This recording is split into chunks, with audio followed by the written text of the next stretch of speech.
Kuha sa CCTV na ito mag-aalas 5 na madaling araw nitong Martes ang pananaksak sa isang lalaki sa harap ng club sa Zamora Street sa Tondo ng isang sospek na nakaputi.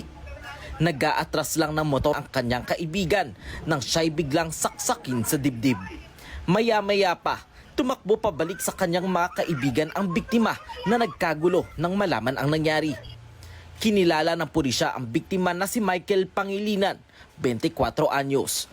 Sabi ng kanyang mga kaanak, dinala pa siya sa ospital pero binawian din ng buhay.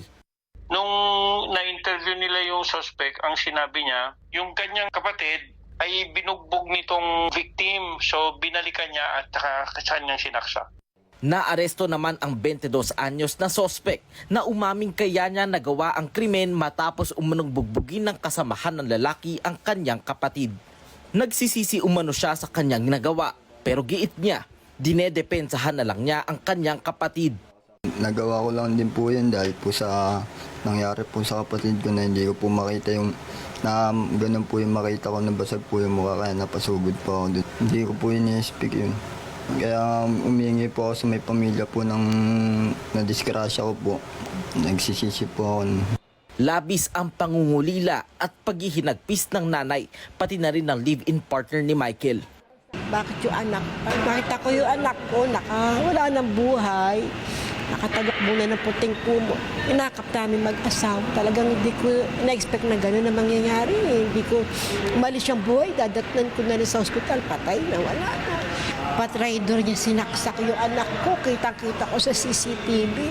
Talaga ipakukulong namin siya. Kinilala naman ni Noreen ang kanyang live-in partner bilang mapagmahal at mapagbigay. Ang dami niyang pangarap para sa amin. Lagi niya nasasabi sa akin na takot siyang mamatay. Kaya po yung hustisya ipaglalaban po talaga namin. Nagpaalala ang pulisya sa publiko na huwag idaan sa dahas at init ng ulo sakaling maagrabyado at sa halip ay isumbong na lang sa pulis ang mga ganitong insidente. Kasalukuyan namang nakakulong dito sa Manila Police District Headquarters ang suspect na nakaharap sa reklamong murder. Job Manahan, ABS-CBN News. Tuloy-tuloy po ang ating pagpapatrol sa bayan mula Lunes hanggang Biyernes sa TV Patrol. Alas 6:30 ng gabi hanggang Sabado at Linggo sa TV Patrol Weekend. Sa bago nitong oras, alas 5:30 ng hapon.